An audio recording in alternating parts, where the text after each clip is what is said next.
And the Federal Reserve may be losing credibility, perhaps their best weapon. Well, I think they should look at a lot of other parties in this. I mean, you could, if you want to blame the Federal Reserve and too aggressive monetary policy and pushing rates tighter, you could.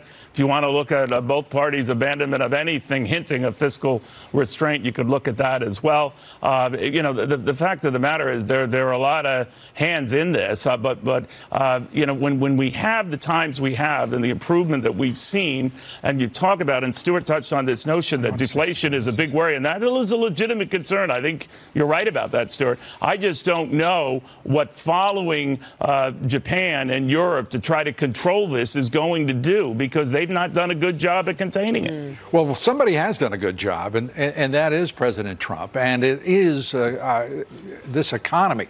I mean, you think he's done a good job on reining in spending, on reining in it? I give him high marks on the tax cuts and cutting the regulations. You've got to work this thing out with the president, Neil. But meanwhile, here is the reality. Fact. Do you think this president has done anything to contain the deficits and the debt that has spiraled still from what levels he had from Barack Obama? I do, indeed. We are at the... what has he done to address it, Lou? Well, let's go through a couple of issues. Deregulation, which has raised productivity, which has raised economic growth. But I'm talking about deficits and debt. Wait a minute, Neil. You've asked me a question, and I really need to answer it, please. All right, let's get it in there. And furthermore, you're looking at unemployment in this country at historic lows.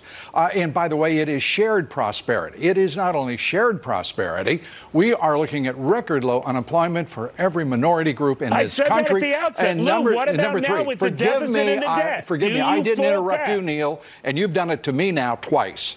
And thirdly, you're looking at an unemployment rate that is closing a gap on the unemployment rate between minorities and whites in this country, which is the exact right direction. All that. What has changed on the deficit and the debt? I don't know what you know. No. You asked me a question. I'm giving you an answer. I'm asking you a question about the deficit and debt. Do you worry about that or not? If you don't, that's fine. Just say I don't worry about it. Neil, if you'll review the video, you'll note that I'm the one who raised the issue.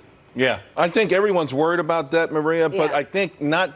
Listen, when Kudlow says don't worry about debt and deficits anymore, you know something's changed. And I think it's the political issue of how to be able to control the Fed and maybe, get some of that honeypot of money. Yeah. And if you're a Republican, maybe you can build the military with it. If you're progressive, maybe it's modern monetary policy and paying for student loans and forgiving student debt and that kind of stuff. Everyone's eyeing the Federal Reserve. That's why no one cares about debt anymore. Well, there is a theory that when the economy is strong is the time that you're supposed to be reining in the debt, no doubt about it. Having said that, the Democrats will not move. They will not allow him to cut spending without impacting military.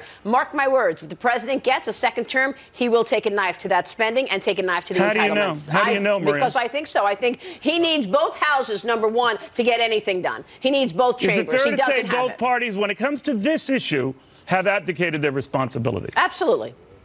Okay, Stuart? Can I sum this up? Please do. Jay Powell is correcting his December mistake by lowering rates. And his October mistake. Thank you very much, Luke.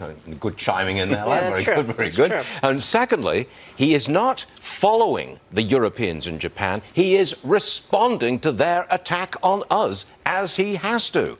And when Christine Lagarde takes over and prints a whole ton more money, rates over there go down some more, and we'll be going down some more right here. I would suspect that the stock market goes up from here, and real estate starts to improve too. Oh, wait a minute. You're talking about the equities markets that are at all-time record highs? Yeah, go up some more. I just wanted to make sure. I mean, look, if you get lower It's starting rates, to sound a bit like a dirge around here, and I'm sitting here, I'm looking around an economy that is extraordinary, sparkling, brilliant. We all agree with that. And that's why Mr. Trump. And that's why some people are worried or confused why the Fed acted the way they did today. But I think there's a lot of reasons for it, and I think we covered it all. I think Stuart was spot on.